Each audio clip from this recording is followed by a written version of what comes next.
So here's one of the disadvantages of being a truck driver.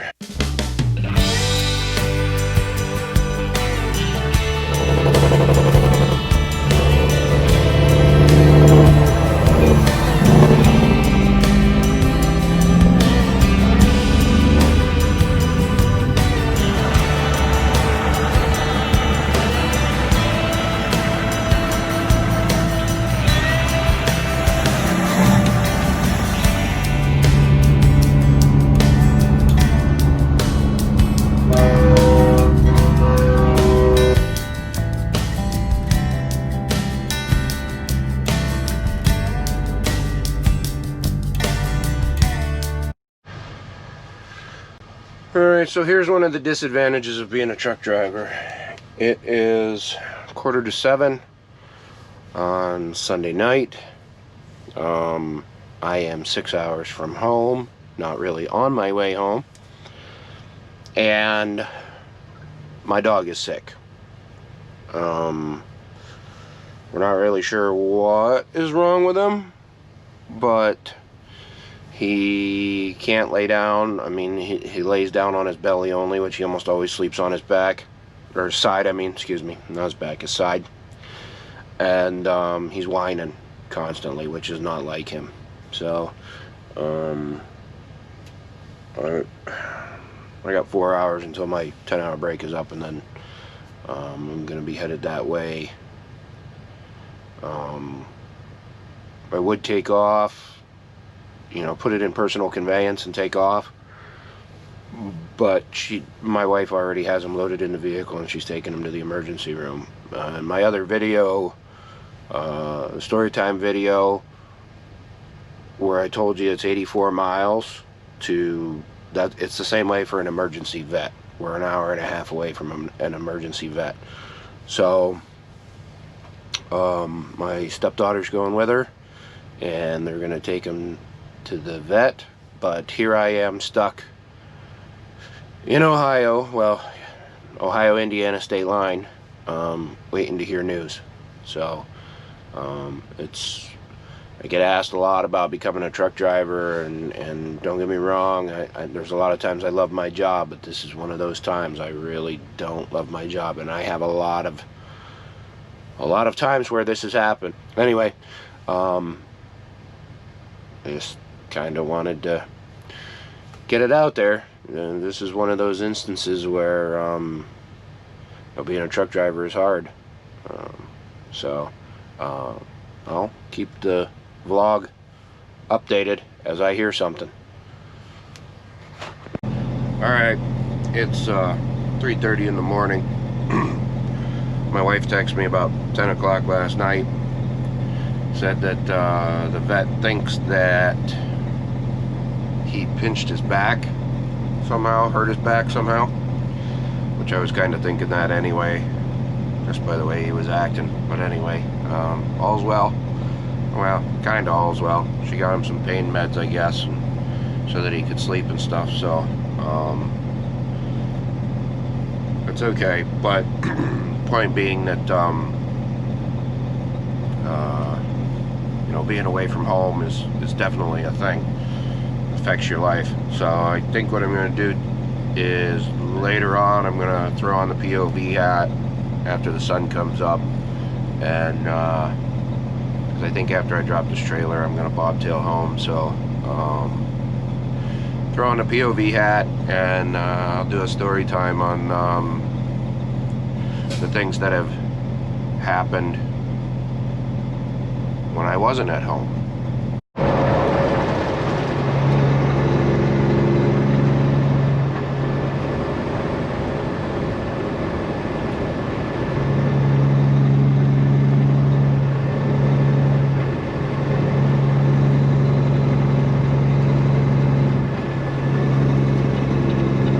Getting ready to go through Columbus.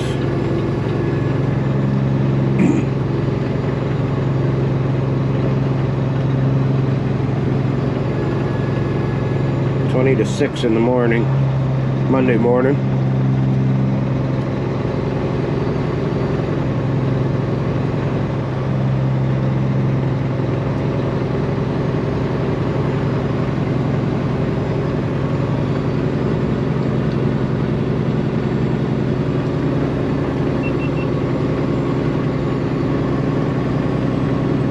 would be Columbus, Ohio, by the way.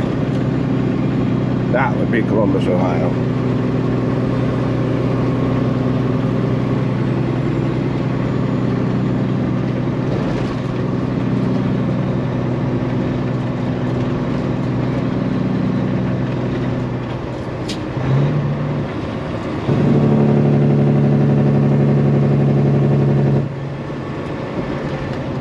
Figured I'd use Columbus as a, I know it's dark and you can't really see a lot at night, but that's, you know, that time of the year, but figured I'd use Columbus as a visual stimulant to start my story time on where I started with the talking about my dog, him being sick, which, you know, as I said, they think he hurt his back, and Mrs. Truckin' Life got him some pain meds. I don't know, I haven't had a chance to talk to her yet, because of course she's got to get up and go to work. She's got to be at work at 8 o'clock this morning, so I'll probably talk to her here as soon as we get to the other side of Columbus. I'll give her a call, but on a Bluetooth, hands-free, but I haven't really discussed a lot of that, but I mean, 99% of truck drivers these days have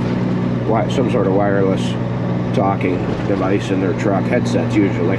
But anyway, one of the things about being an OTR, over-the-road truck driver, is that you miss out on a lot of stuff. Not really just miss out on stuff, but when bad things happen, you're far away from home. I've had several extremely bad things happen to me over the years that I've been driving truck. In 2006, my sister and my niece and my nephew passed away in a house fire. I was about 5 hours from home. I was hauling mail at the time. I just met my current wife, and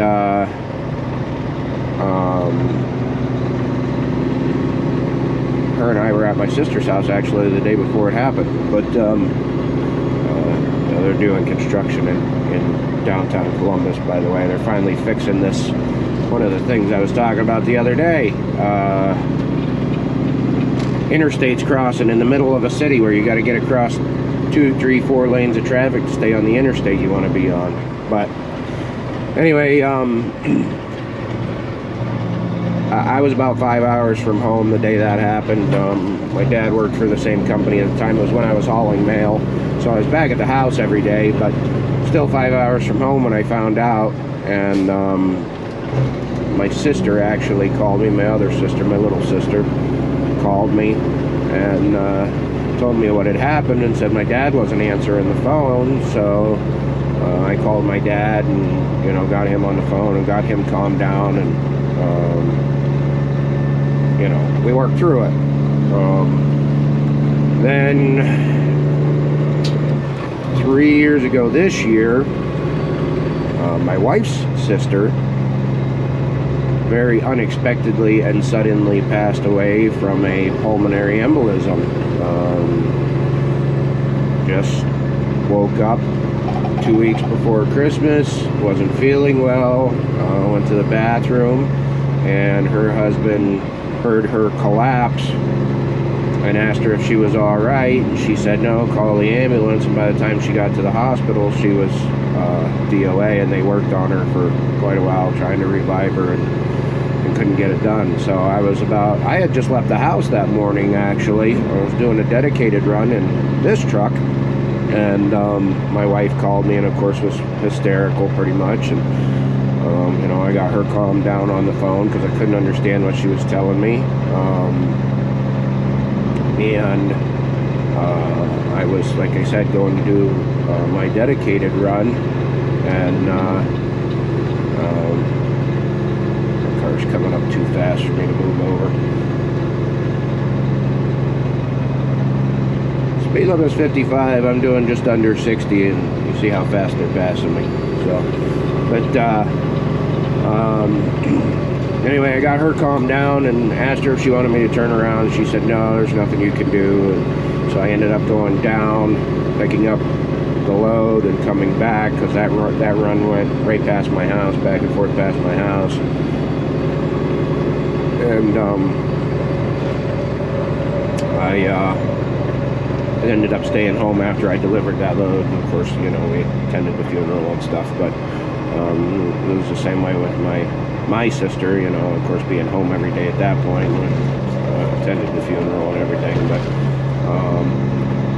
you know, there's been a lot of times where you know, bad things happen and I'm really far away from home. I mean, that was kind of one of my worries with the whole pandemic and excuse me, you know, at the beginning when they started, you know, shutting down the country, locking down the country.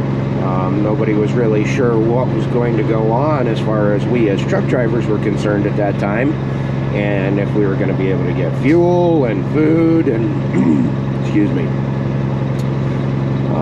I did a bunch of filming back then, but you know, I just had too much going on. I didn't upload a bunch of it, but I drove the whole way through the pandemic pretty much. I mean, outside of this thing being in the shop, I worked.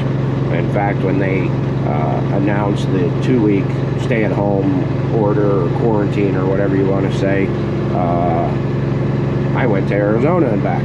So, you know, as truck drivers, we're on the road for a lot of things. I mean, a lot of birthdays missed, a lot of holidays missed, you know, Christmas, Thanksgiving, what have you. This year here, I was on the road for Thanksgiving and got home Black Friday, actually, and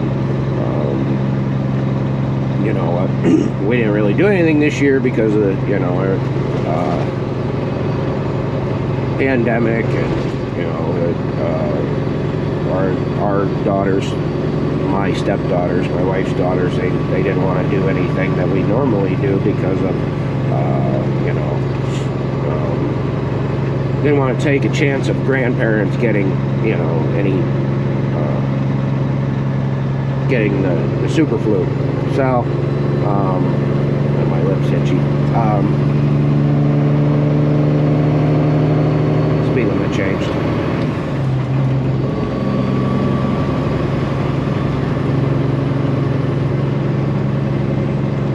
But anyway, yeah, I just wanted to kind of take a few minutes and explain to those of you that might not understand, you know, being a truck driver. I see the memes all the time, and I chose this profession, as did everybody else. There's a large ride going the other way. All lit up. Everybody else who does the job, but that doesn't stop us from, you know, feeling the effects of it. And, you know, just like anybody else, as I mentioned in my other story time video, you know, first responders and such like that, they, you know, a lot of them work holidays. And you know, my youngest stepdaughter is an RN and works in a ICU hospital, or yeah, excuse me, a hospital ICU. So of course she works some holidays, and my other stepdaughter is a lab tech, so she works some holidays. And everybody has their, you know, that's what I'm looking for, their place in making, you know, the country run. So truck drivers, the only thing about being a truck driver as opposed to all of those jobs, most of those jobs, is at the end of their shift they go home. Well, at the end of our shift we don't go home. Not the OTR guys anyway. You know, at the end of the shift, like last night, you know, I'm getting ready to go to bed, and my wife calls me and tells me about the dog situation, and you know, she ended up what are we doing here? Come on, I ain't going out 670.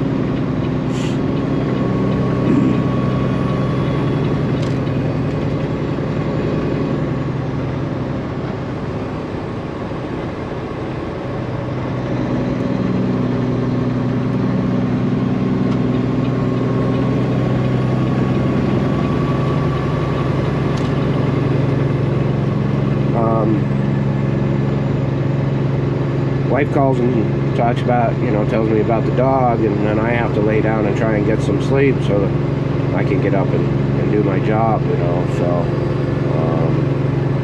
it takes its toll. I'm not whining or bitching or complaining at all in any way, shape, or form. A lot of times I love my job, and if you follow me on Instagram, I just posted a picture the other day of the sunrise, and said that these are the times I love my job, which it is. There's a lot of times I love my job. I get paid to look out the window, so I just, try and have some respect for, you really should respect everybody. That's the way I am. I respect everybody. I catch a lot of flack on YouTube and even on Instagram, but more so on YouTube, about being disrespectful and stuff because of the Jake breaks and stuff like that. That's mostly for show, for Instagram. 1, 2, 3 o'clock in the morning, whatever. I'm not running my Jake break past, in housing developments or in little towns or whatever. Even when I am loaded, again, I try and be respectful to everybody. And if you ever meet me in person, you'll know that I am respectful to everybody. I treat everybody the same. I don't care if you're the CEO of a company or if you're the janitor of a company. We're all human beings, and everybody should be treated the same way. You should treat people the way you want to be treated, and to me, that's with respect. So that's the way I treat people, is with respect. And I've already met a couple people that watch the channel, and I'm very happy for that, because it's really become a second business, and I hope everybody that's watching the channel understands that. I drive 11 hours out of the day, and then I'm a little bit behind on my editing right now because the trip to Colorado was such a mad rush per se. The it was a mad rush.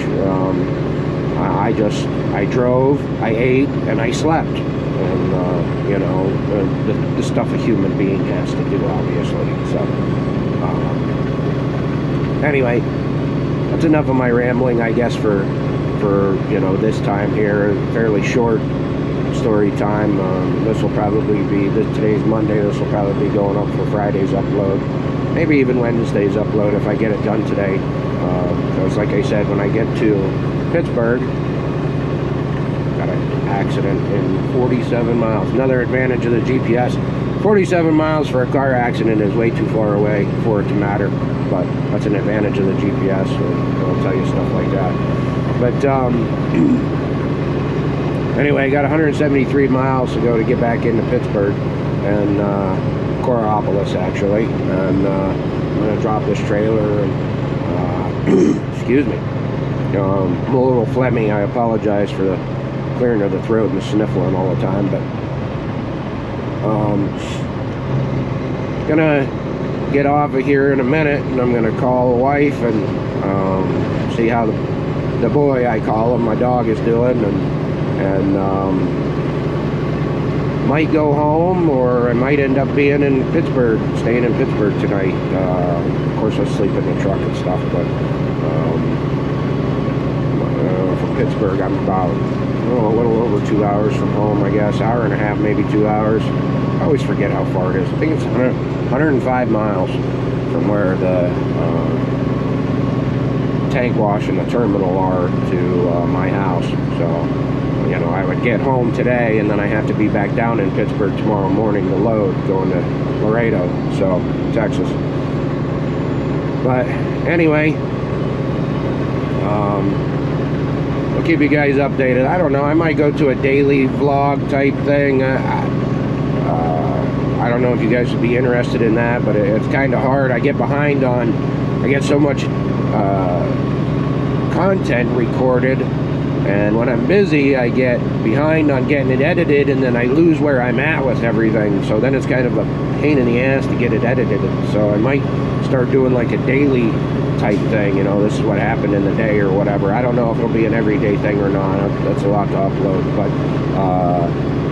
it takes a lot of bandwidth to be able to do that, and it uses up my hotspot really quickly, and you know, my tablet has a hotspot and it uses it up and everything. So anyway, I guess drop a comment, let me know what you think about a daily vlog type deal, which, by the way, not by the way, different subject. This is all 7 o'clock traffic coming into town, and as you can see, going out of town as of right now, not really any traffic. So I forgot the speed limit changed. We're gonna pick it up here. But anyway, I'm sure you're tired of hearing me ramble. So, alright guys, it is 10 to 5 here in Texas, where I'm at. It's 10 to 6 at my house. It's about a week after I initially started this video, but this falls right in line with the not being home, being far away from home, whatever you want to say. My wife called me yesterday. My father-in-law wasn't doing very well. My wife's 13 years older than I am, so you know, my father-in-law is in his 70s, but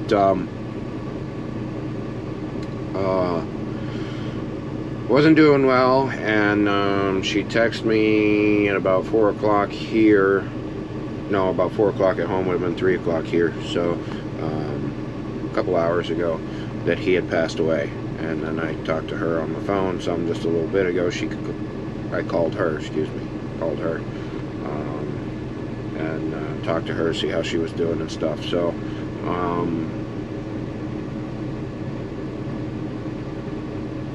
no, I take that back. I texted her to see how she was doing from yesterday, because she gets up about 4 o'clock to feed the animals, and then she texted me just a little bit ago anyway, and said that that he had passed away. So anyway, I mean, he's my father-in-law. I liked him. We got along well and stuff. But you know, I feel bad because I'm not at home to be with my wife, and it was the same way when my sister-in-law passed away. I felt bad that I was not there to help her grieve. So you know, it's by far the worst thing about being a truck driver, over-the-road truck driver anyway, is the not being home when you should be home, when you feel like you should be home, you know, when the people you love need you. So it's an unfortunate side effect of the job, and you know, it is what it is. But still, you know, it's one of them things, and it's definitely one of them things for all of you that ask me about becoming a truck driver and stuff. It's definitely something you got to keep in mind. You have to talk to your significant others, especially if you have one, and keep that in mind going into becoming a truck driver, that, you know, if you don't have a significant other, that it's a big deal.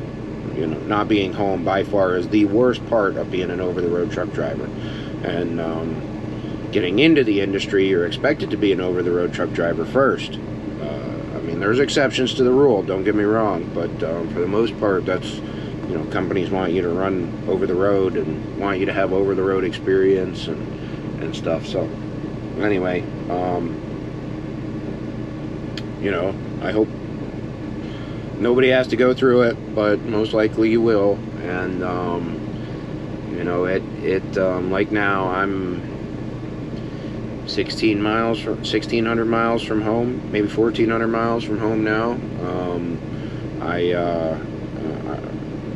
There's nothing I can do, obviously, but I will be delivering my load in North Carolina. And then my wife and I discussed it, and, you know, she said I should spend time with my family, which they live not too far from where I'm delivering at, North Carolina. So she of course has her daughters and stuff up there. So but yeah, it's right before Christmas. This is the 19th of December, so 6 days before Christmas, 5 days before Christmas.